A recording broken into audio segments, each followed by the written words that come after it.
साथियों नमस्कार, कैसे हैं आप सब लोग। मज़ामा केम छो कसा आहेज आप सबको। जय श्री राम, जय बालाजी की, जय खाटू श्याम जी की। साथियों आज एक इम्पॉर्टेंट पॉइंट को जो हम डिस्कस कर रहे हैं।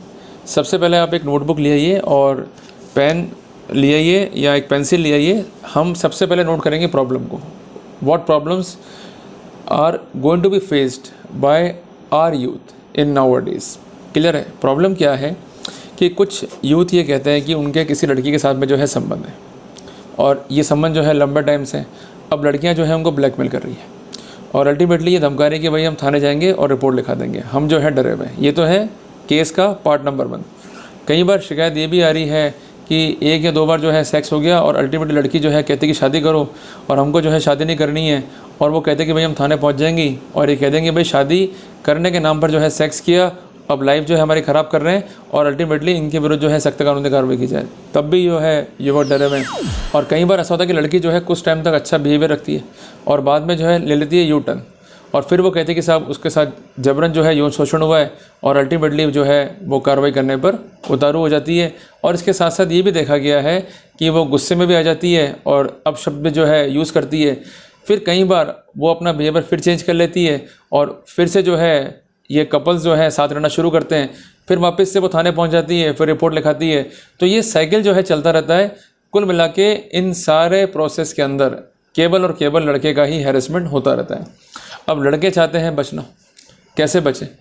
बेसिकली देखो, जब तक आपके पास प्रिवेंटिव मेजर्स नहीं होंगे, जब तक आपके पास एक प्रॉपर प्लानिंग नहीं होगी, तो आप लोग झूठे रेप केसेस का जो है शिकार होते रहोगे। मैं कई बार आप सबसे कहता हूँ कि work on the strategical planning, पर आप लोग सिंसियर ही नहीं हो। आपको लगता है भाई हमारी बंदी आ गई, सेट है, हम लोग सेक्स कर रहे हैं। अल्टीमेटली वही बंदी जब आप पे केस कर देगी तो उसको आप कोसोगे, उसको गालियाँ दोगे और अल्टीमेटली उसके लिए आप शब्दों का जो है प्रयोग करोगे। भाई जब रियल वक्त था जगने का तब आप क्यों नहीं जगे? जब रियल वक्त था प्रिवेंटिव मेजर्स लेने का तब आपने क्यों नहीं लिया? तो जिम्मेदार कौन है? आप स्वयं हो। साथियों अगर मैं आपसे कहूँगा कि आपके पास जो है गाड़ी का इंश्योरेंस है, आप गाड़ी जो है तेज़ भगाइए, क्या आप मेरी बात मानेंगे? उत्तर है नहीं, क्योंकि आप जानते हैं अगर हम गाड़ी तेज़ चलाएंगे, गाड़ी का बैलेंस बिगड़ गया तो हमारा एक्सीडेंट भी हो सकता है। भले ही इंश्योरेंस कंपनी का ये वायदा है कि आपको जो है क्लेम मिल जाएगा, तो everyone wants it's safety first. Clear है, पर अगर गलती से एक्सीडेंट हो गया और कोई व्यक्ति जो है दुर्घटनाग्रस्त हो गया या उसकी मृत्यु हो गई तो मुआवजा कौन देगा? Insurance company. तो हमको मालूम है कि एक्सीडेंट्स को अवॉइड करने हैं, पर अगर एक्सीडेंट बाय चांस हो गया तो वहाँ पर इंश्योरेंस कंपनी हमारी हेल्प करेगी और जो कंपनसेशन है उसको अवॉइड करने में हमें असिस्ट करेगी। तो साथियों वैसे ही हमारी सेक्सुअल लाइफ में होता है कि हमने सेक्सुअल रिलेशनशिप तो मेंटेन कर लिए पर अल्टीमेटली प्रिवेंटिव मेजर्स नहीं लिए, जो आवश्यक डॉक्यूमेंट्स हैं उनको एग्जीक्यूट नहीं करा। जब लड़की केस कर देगी तो हमारे पास प्रतिरक्षा में कोई डॉक्यूमेंट नहीं होता है, हम चाहकर भी डिफेंड नहीं कर पाते। जिस कारण बार बार मैं जोर देता हूँ कि आपको प्रिवेंटिव मेजर्स पर काम करना पड़ेगा। लड़े कैसे महत्वपूर्ण नहीं है, बचे कैसे महत्वपूर्ण हैं। ये बहुत इंपॉर्टेंट चीज़ मैं आपसे कहना चाह रहा हूँ। Prevention is better than cure. बचे रहोगे तो फ़ायदे में रहोगे, बचे नहीं रहोगे तो आप मारे जाओगे। साथियों मैं एक बात कहना चाहता हूँ कि सेक्स करना गुनाह नहीं है, बट प्राइम कंडीशन क्या है सेक्स के लिए कि जो कंसर्न लड़की है उसकी जो उम्र है वो 20 साल से ऊपर होनी चाहिए। कानून कहता है 18 ईयर से ऊपर, मैं कहता हूँ 18 ईयर को तो आप भूल जाओ, आप रखो 20 साल से ऊपर। अगर लड़की 18 ईयर से कम है तो वहाँ तो पहले कंसेंट है, चाहे नहीं है कोई फ़र्क नहीं पड़ेगा। पर अगर लड़की 20 ईयर से ऊपर है तो वहाँ पर जो फैक्ट्स हैं, सर्कमस्टेंसेस हैं, जो आपके सबमिशंस हैं, उसके आधार पर भी कंसेंट को जो है इन्फर कर सकते हैं। तो साथियों जो कैटेगरीज मैंने डिस्कस करी है, अब उसका निवारण क्या है, कैसे वर्कआउट करना होता है, किस तरीके से बचना होता है, इसको अब जो है हम स्टेप बाय स्टेप लेंगे। साथियों पहली बात यह है कि ज़िंदगी में कोई लड़की हमारे आती है और वो कहते हैं कि भाई मुझे जो है आपके साथ में रहना है या मैं लिव इन जो है आपके साथ करना चाहती हूँ, तो एक बात जो है हमको ध्यान में रखनी है कि वो लड़की किसी भी समय अपना स्टैंड जो है चेंज कर सकती है। ये दिमाग में चीज़ सेट कर लो। भाई नहीं कर रही है गुड, पर कर सकती है, इस बात की संभावना है। साथियों हमने अनेकों ही बार हिंदी सिनेमा को देखा, लड़कियाँ हर बार लगभग अपना स्टैंड जो है चेंज करती हुई पाई गई। रिसेंट एक पिक्चर है केसरी चैप्टर 2, उसमें भी एक रेप केस जो है बिफोर कोर्ट आया। लड़की कहती है कि भाई उसको जो है हैरान किया गया, परेशान किया गया, उसका जो है बलात्कार किया गया और लड़के पे कानूनी कार्रवाई हुई। बाद में मालूम चला कि वो एक कंसेंटिंग पार्टी थी, दबाव के कारण, अंडर प्रेशर या इसके अलावा जो उसकी नौकरी थी उसको सेव करने के चलते उसने जो है झूठा केस कर दिया। तो साथियों उसके लिए तो सिर्फ एक केस था, पर उस झूठे केस में जो लड़का था उसकी लाइफ ख़राब हो गई, अल्टीमेटली उसको हैरेसमेंट जो है झेलना पड़ा। अब यहाँ सबसे इम्पोर्टेंट बात यह है कि डिफेंस के हाथ में एक किताब लग गई जिसमें उस लड़की ने कुछ अच्छे शब्दों का जो है उपयोग किया था लड़के के लिए, तो वहाँ से कोर्ट ने कंसेंट को इन्फर कर लिया। लड़की ने फिर बाद में अपने बयान दिए, उससे कंसेंट को जो है इन्फर कर लिया। पर अगर ये एविडेंस नहीं होते या ऐसी बातें कोर्ट में नहीं आती तो क्या लड़की ये मानती कि रिलेशनशिप कंसेंशुअल थे या नहीं थे? क्लियर है बात ये। तो इसलिए बार बार मैं कह रहा हूँ कि अगर प्रमाण होंगे तो लड़की भले कितना ही झूठ कह ले, कुछ भी कह ले, तो हमें कोई दिक्कत नहीं आएगी। प्रमाण के बेसिस पे हम इजीली अपना इनोसेंस जो है प्रूव कर पाएंगे। तो हमें डिफेंस पर काम करना है शुरुआत से, बाद में जगेंगे बहुत देरी हो जाएगी, फिर कुछ भी नहीं होगा, अल्टीमेटली कॉन्सिक्वेंस आपको जो है फेस करने पड़ेंगे। साथियों, जब भी कोई लड़की हमारे साथ में, मैं बात कर रहा हूँ केस नंबर 1, 2 एंड 3 की, तो ऐसे सिनेरियो में लिव इन एग्रीमेंट जो है ज़रूर करें। लिव इन एग्रीमेंट ज़रूरी इसलिए होता है कि बेसिकली एक डॉक्यूमेंट्री प्रूफ है, और डॉक्यूमेंट में अगर कोई बात लिख दी गई है तो लड़की उससे बाउंड है। और सबसे इंपॉर्टेंट बात है कि सेक्शन 121 एंड सेक्शन 15 भारतीय साक्ष्य अधिनियम का वहाँ पर प्रोटोकॉल लागू हो जाएगा और वो अपने जो कंसेंट स्टेटमेंट है उससे बाउंड हो जाएगी।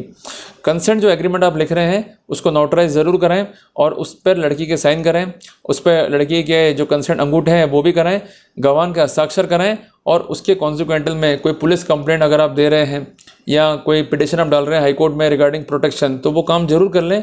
अगर आप ये काम नहीं कर रहे हैं तो आप अपने लिए ट्रबल क्रिएट कर रहे हैं, क्योंकि ये डॉक्यूमेंट्स नहीं है। लड़की ने केस कर दिया तो फिर कौन बचाएगा आपको? हाँ, ये डॉक्यूमेंट्स अगर रिकॉर्ड पे हैं तो लड़की गलती एक बार कर सकती है, 2 बार कर सकती है, पर मल्टीपल डॉक्यूमेंट्स कैसे पिक्चर में आ गए? It means she is consenting party but deliberately this time just to create a false case. वो झूठे बयान दे रही है और झूठे बयान को सपोर्ट भी कर रही है। क्लियर हो गया अपने को? दूसरी बात है कि पुख्ता साक्ष्य रिकॉर्ड पर रखना। साथियों, कई बार लोग कहते हैं कि साहब हमारी गर्लफ्रेंड जो है अभी ठीक रह रही है, फिर गुस्सा भी हो गई, फिर ठीक रह रही है, फिर गुस्सा हो गई, फिर वो थाने पहुंच गई, फिर वो कंप्लेंट दे रही है, फिर वो हमने राजीनामा कर लिया, हम चुक गए, उससे कंप्लेंट जो है विड्रॉ कर लिया। तो ये साइकिल चल रहा है। देखो, लड़की अगर गुस्सा कर रही है, आपको धमका रही है, तो जितना जल्दी हो सके लड़की के साथ जो है रिश्ता तोड़ दो। अगर लंबे टाइम तक रिश्ता आप रखोगे तो she might create in danger in your life. उसको कुछ भी हो गया, जिम्मेदारियाँ जो है आपकी बन जाएंगी। अगर आपके बीच जो कोऑर्डिनेशन है, बॉन्डिंग है, स्मूथ नहीं है, बेटर ये कि हम लिव इन को एंड करते हैं। क्लियर हो गया अपने को? साथियों, इसके साथ साथ कई बार ये भी होता है कि लड़की जो है दबाव बनाती है कि सब शादी कर लो, शादी नहीं करोगे तो मैं थाने पहुंच जाऊंगी, शिकायत डाल दूंगी। साथियों, वो थाने पहुंच जाएगी, शिकायत भी डाल देगी, दोनों ही केसेस के अंदर। बट पुख्ता प्रमाण क्या है हमारे पास में? जब पुख्ता प्रमाण नहीं होंगे तो कोई भी आपको नहीं बख्शेगा, पर पुख्ता प्रमाण होंगे तो आप ज्ञापन के माध्यम से अपना एक अच्छा डिफेंस जो है सबमिट कर पाओगे पुलिस को या कंसर्न आईओ को, ताकि आईओ उस विषय वस्तु पर जांच कर सके और आपको न्याय जो है प्रदान कर सके। उसी कड़ी में महत्वपूर्ण दस्तावेज क्या है? आपका व्हाट्सएप चैटिंग। साथियों, होता क्या कि हम सेम फ़ोन से जो है बिजनेस कर रहे हैं और सेम फ़ोन से जो है लड़की से कम्युनिकेशंस कर रहे हैं।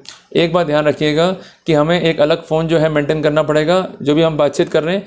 पर प्राइम कंडीशन क्या है कि लड़की must be adult. Adult means उसकी उम्र 20 साल से ऊपर होनी चाहिए। 20 साल से कम उम्र है, आप खतरे में हो। ये स्कोर कार्ड है, दिमाग में चीज़ सेट कर लो। व्हाट्सएप आप जो है चैटिंग कर रहे हो, उसका बैकअप भी जो है मेंटेन करना है। कई बार लड़कियां क्या करती हैं कि 30 डेज़ में डाटा जो है डिसअपियर हो जाएगा, या 7 डेज़ में हो जाएगा, या 90 दिन में हो जाएगा। ये ऑप्शन तुरंत जो है बंद कर दो। अगर डाटा को आप डिसअपियर कर रहे हो या उसने ऑप्शन जो है ऑन कर रखा है, जिस कॉन्सिक्वेंटल में डाटा जो है डिसअपियर हो गया, तो महत्वपूर्ण साक्ष्य को हम गवा देंगे। और समय समय पर हमें कराना है साइबर ऑडिट। साइबर ऑडिट क्या होता है कि जो कंसर्न साइबर एक्सपर्ट है वो आपके डॉक्यूमेंट्स को देखेगा, उसको वेरीफाई करता हुआ चलेगा, रिपोर्ट्स को जो है वो तैयार कर लेगा। बाद में क्या होता है कि आप कोई भी पुख्ता साक्ष्य जो है कलेक्ट नहीं कर पाते हैं, और जो भी आपकी साक्ष्य होती है वो धारा 63 भारतीय साक्ष्य अधिनियम के प्रोटोकॉल्स को फुलफिल नहीं कर पाता है, तो आपको जो है ट्रबल फेस करना पड़ता है। साथियों, जिस तरीके से हम अपने घर में जो प्लानिंग्स करते हैं, चाहे वो इंश्योरेंस को लेकर हो या अपने फाइनेंस को लेकर हो, तो ये भी एक तरीके से प्लानिंग है कि आप प्रॉपर राय लेकर रखो, डॉक्यूमेंट्स कलेक्ट करके रखो और उसको प्रिजर्व करते हुए चलो। कुछ नहीं हुआ तो बहुत अच्छा है, पर कुछ हो गया तो एंड टाइम पर चीज़ें बहुत कॉम्प्लिकेट हो जाएंगी आपके लिए, समझ में कुछ नहीं आएगा और आपको जो है नुकसान फेस करना पड़ेगा। तो जो भी चैटिंग हो रही है उसकी स्क्रीनशॉट डालने की बजाय साइबर एक्सपर्ट के पास में जो कि सारी डाटा है, और वो डाटा को जो है एक्सपोर्ट कर लेंगे और अपनी एक ऑथेंटिक राय जो है दे देंगे। उस पर क्या क्या एनालिसिस है वो आपके लिए कर देंगे। आपको बहुत जो है ईजी रहेगा और पुख्ता साक्ष्य जो है रिकॉर्ड पर रहेगी, उससे कोई भी नुकसान जो है अपने को नहीं रहेगा। सबसे इंपॉर्टेंट बात यह है कि जो भी हमारे बीच कम्युनिकेशंस हैं, जो भी हमारे खर्चे हुए हैं या जो लड़की के वीडियो स्टेटमेंट्स हैं, उन सबको प्रिजर्व करके रखना है। अक्सर हम लोग क्या करते हैं कि लड़की को पैसा कैश में दे देते हैं, या लड़की हमसे खर्चा करवा लेती है, हमको पैसा कैश में दे देती है, या हमारे खाते में जो है एंट्री कर देती है। ऐसी गलतियां ना करें। जो भी आप खर्चे कर रहे हैं उसके ऊपर everything should be on record, खाते से एंट्री होनी चाहिए, उसका पक्का बिल लेके रखें। रिकॉर्ड्स को मेंटेन करना पड़ेगा। आज जैसे हम जीएसटी के रिटर्न्स फाइल करते हैं, हम लोग फाइल करते हैं कंसर्न इनकम टैक्स के रिटर्न, ये मान लीजिए ये लिव इन के जो है रिटर्न्स हैं, ये अगर आपने मेंटेन कर लिए तो कोई भी ट्रबल नहीं है। इंक्वायरी आएगी तो आपके डॉक्यूमेंट के बेसिस पे आपको राहत भी मिल जाएगी। अब कुछ लोग कहेंगे साहब पुलिस सुनती नहीं है, पुलिस जो है परेशान करती है। अरे डॉक्यूमेंट हैं तो परेशान कैसे करेगी आपको? डॉक्यूमेंट होने के बावजूद भी आपको पुलिस परेशान कर रही है, आपसे रिश्वत की याचना कर रही है, आपको हैरेसमेंट कर रही है अनड्यू वे में जाके, तो आपके पास ऑप्शन है to file a complaint before CBI और anti corruption bureau as per the protocol of prevention of corruption act. देखो जो गलत हैं उनके विरुद्ध सख्त कानूनी कार्रवाई होनी चाहिए। मर्द हैं इसका मतलब ये नहीं कि कोई भी आएगा हमारा शोषण करेगा, अल्टीमेटली हमको फेस करना पड़ेगा। अगर पुलिस आपको तंग करती है, परेशान करती है, रिश्वत की मांग करती है, go for a valid trap. Valid trap तो कराना ही पड़ेगा अपने को। एक बात मैं आपसे कहना चाहता हूँ कि जो कुछ भी एविडेंसेस हैं, जो पुख्ता एविडेंसेस हैं, उसको प्रिजर्व करके रखना पड़ेगा। कई बार दिमाग में क्वेरी आती है कि भाई हमारा फ़ोन जो है कोर्ट सीज़ कर लेगा या साइबर एक्सपर्ट सीज़ कर लेगा। देखो अगर प्राइवेट लेवल पे अगर आप अपनी जो ऑथेंटिकेशन से करा के चलोगे तो आपका फ़ोन सीज़ नहीं होगा। पर अगर कोर्ट फर्दर कॉरोबरेशन करना चाहे तो कोर्ट जो है आपका फ़ोन ले सकता है। बट एक बात ध्यान रखिएगा कि चूंकि आपका फ़ोन अब अलग है, जो मैंने आपको शुरुआत में कहा कि अपना बिजनेस का फ़ोन अलग रखो और जो आपके संबंधों का फ़ोन अलग रखो, तो अगर वो फ़ोन देना पड़ भी गया तो आपको दिक्कत नहीं आएगी, आपका बिजनेस भी जो है अफेक्ट नहीं होगा। बहुत इंपॉर्टेंट चीज़ है ये। इसके अलावा जो भी पुख्ता साक्ष्य है उसको हमने कलेक्ट कर लिया, और इसके अलावा जो भी साक्ष्य हम कोर्ट को देंगे वो सेक्शन 63 भारतीय साक्ष्य अधिनियम के पैरामीटर्स पे होने चाहिए, फिर हमें कोई भी दिक्कत नहीं है। और जब भी लड़की धमका रही है, गाली गलौज कर रही है, एक एक चीज़ का जो है एविडेंस बना के चलो। अगर एविडेंस प्रॉपर है तो कोई दिक्कत नहीं आएगी, एविडेंस प्रॉपर नहीं है तो बहुत दिक्कतें जो है हमको हो सकती है। तो साथियों हम कंक्लूड करते हैं हमारी बात को कि जब भी हम किसी लड़की के साथ सेक्स में हैं या लिव इन रिलेशनशिप में, दोनों ही बातें मैं क्लियर करते हुए चल रहा हूँ आपको, तो हमें 5 कसम जो है खा के चलनी पड़ेगी। लड़की जो है 20 साल से ऊपर होनी चाहिए। बार बार मैं कह रहा हूँ अगर 20 साल से ऊपर नहीं है you will be in the hot water. इसके लिए 10th और 12th की मार्कशीट इंपॉर्टेंट है। और कई बार आप सबकी क्वेरी रहती है कि उसने आधार कार्ड में मैनिपुलेशंस कर ली हैं, अपनी एज को जो है कम कर लिया है। तो एज को डिटरमिन करने के लिए जो प्राइम डॉक्यूमेंट्स हैं वो 10वीं 12वीं की मार्कशीट है। इसके अलावा हमें सेक्शन 94 JJ एक्ट 2015 पे जो है निर्भर करना पड़ेगा। दूसरी इंपॉर्टेंट बात यह है कि लिव इन एग्रीमेंट जरूर लिखें विद स्पेसिफिक डिटेल्स, और उसमें यह भी लिखवा लें कि हम इंटेंटेड नहीं है फॉर मैरिज, और जो ये रिलेशनशिप है सिर्फ सेक्स के लिए, हम सेक्स करेंगे, सेक्स को एंजॉय करेंगे। लिव इन एग्रीमेंट लिखना कैसे है, उसके प्रोटोकॉल्स क्या हैं, इसके लिए अलग क्लास मैंने लिया था और वो कंटेंट भी जो है अवेलेबल है यूट्यूब पे, जाकर आप वहाँ पर देख सकते हैं। तीसरी इंपॉर्टेंट बात यह है कि जो भी पुख्ता साक्ष्य है उसको कलेक्ट करना है और उसका लगातार हमें साइबर ऑडिट कराना है। नहीं करवा रहे हैं तो हम एक बड़े फॉल्ट की तरफ जो है अपने आप को धकेल रहे हैं। चौथी बात यह है कि जो लड़की पर खर्चे हैं या जो भी खरीदारी आप कर रहे हैं वो अपने अकाउंट से करें। एंट्री जो है रिवर्स नहीं होनी चाहिए कि लड़की आपके खाते में कोई एंट्री कर रही है। अगर वो आपके खाते में एंट्री कर रही है you are in the big trouble. दिमाग में चीज़ सेट कर लो, कोई भी एंट्री हमें उसके पार्ट पे नहीं लेनी है। इसके अलावा कहीं आप घूमने जा रहे हो, कोई उसका वीडियो स्टेटमेंट है या किसी होटल में जाकर आप रुक रहे हो, इसमें कोई ट्रबल नहीं है, यू में enjoy. But point is that कि जो भी एविडेंसेस हैं वो पुख्ता मैनर में जो है मेंटेन की जाए। अगर आप साथ साथ घूम रहे हैं, फोटोग्राफ्स हैं तो मेंटेन कर लो। आप उसका कोई वीडियो स्टेटमेंट है कि I love so and so या जो भी वो कहती है उसको जो है मेंटेन कर लो। और इसके अलावा जो कंसर्न होटल में गए हैं, जो खर्चे हुए हैं, जो आपने किए हैं, उसको आप मेंटेन कर लो। तो होटल की जो लॉबी है वहाँ भी आप फ़ोटो खींच सकते हो, उसका जो सराउंडिंग्स है वहाँ भी फ़ोटो खींच सकते हो। हर एक पॉइंट पर एविडेंस जो है बना के चलो ताकि ट्रबलसम इशू क्रिएट नहीं हो। अगर आप ये होमवर्क कर लोगे ना तो आप इजीली बच जाओगे। होमवर्क नहीं करोगे तो आप बड़े से बड़ा वकील जो है बुक कर लो, आपको नहीं बचा पाएगा वो। तो केस में स्थितियाँ कॉम्प्रोमाइज़ नहीं होनी चाहिए, केस आपका ख़राब नहीं होना चाहिए। You must have a good case, you must have a sound case. अगर साउंड केस होगा तो वहाँ पर अच्छा वकील या जो एक्सपर्ट एडवोकेट है वो तरीके से पैरवी करके आपको बचा लेगा। अगर केस आपका अच्छा नहीं है और आपके पास एविडेंसेस ही नहीं है तो सर कौन बचाएगा फिर आपको? इसलिए मेहनत खुद के हाथ में। क्लियर है बात ये? अब मेहनत नहीं करोगे और वर्कआउट नहीं करोगे तो फिर अपने आप को आप सेव भी नहीं कर पाओगे। तो इसलिए फालतू की बातें करने से बेहतर ये है कि अलर्ट रहो, क्लेवर रहो, वर्कआउट करो ताकि आपका नुकसान नहीं हो। और in case of any false report of rape और कोई भी ऐसी रिपोर्ट कि साहब शादी का प्रलोभन दिया और जो है बलात्कार किया या सेक्स किया, तो ऐसे सिनेरियो में आप पर कोई ट्रबल नहीं हो, और अगर एफआईआर भी है तो आप उसको इजीली जो है कॉन्टेस्ट कर सको। क्लियर है बात ये। और एक बात जो है मैं कहना चाहता हूँ और आपको क्लियर करने के लिए, कई बार आप सबके माइंड में कन्फ्यूजन भी रहता है कि साहब रेप और शादी का झूठा वायदा करके सेक्स करना ये भी जो है बलात्कारी कैटेगरी में आएगा। देखो, रेप का एक अलग प्रोटोकॉल है, शादी का झूठा प्रलोभन दिया फिर सेक्स किया इसका अलग प्रोटोकॉल है, जिस कॉन्टेक्स्ट में आप 69BNS को पढ़ सकते हैं, कंसेप्चुअली बहुत क्लियर हो जाओगे। क्लियर है बात ये। तो इसलिए घबराओ मत, जो कुछ भी आपने किया है वो गलत नहीं है, बट बेसिकली समाज, पुलिस, व्यवस्था इस तरह की है कि मर्दों को सुनने को तैयार ही नहीं है। ऐसा मानते हैं मर्दों को कि मर्द जो है सबसे बड़े अपराधी हैं, जबकि वास्तविकता ये कि मर्द जो है वो कोई गलत काम करने में इच्छुक नहीं होते हैं। उन्हें कानून के बारे में जानकारी नहीं होती है, उन्हें इन्फॉर्मेशन नहीं होती है, जिस कारण वो गलत स्थितियों में ट्रैप हो जाते हैं। तो मेरा मकसद क्या है कि आप लोग ट्रैप ना हो। मेरा मकसद क्या है कि आपको वो गाइडेंस मिले, आपको वो इन्फॉर्मेशन मिले, ताकि हम मुसीबत में जाने से बच सकें। मैं हमेशा एक थ्योरी पे काम करता हूँ कि prevention is better than cure. लड़े कैसे से महत्वपूर्ण है बचें कैसे। इसलिए बचने पे जोर दो, प्रिवेंशन पे जोर दो, क्योर पे जोर दो। आप सेफ फील करोगे। Feel safe and stay safe, यही मेरी प्रभु से प्रार्थना है। क्लियर है। तो इसलिए कोई आपकी गर्लफ्रेंड है, आप आराम से रहो, कोई दिक्कत नहीं है।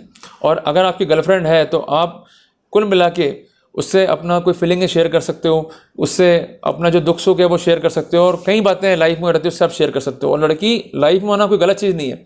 ये तो इंडियन मेंटेलिटी ख़राब है कि किसी लड़की को आप बैठा के ले गए अपनी बाइक पे या कार पे तो बिल्कुल बातें बनाना जो है शुरू कर देंगे। ये आवश्यक नहीं कि लड़की को हम सिर्फ सेक्स के रूप में जो है देख रहे हैं। कई बातें ऐसी हैं कि हम लड़की से भी शेयर कर सकते हैं। लड़की एक अच्छी मोटिवेटर भी हो सकती है, एक लड़की अच्छा कोच भी हो सकती है।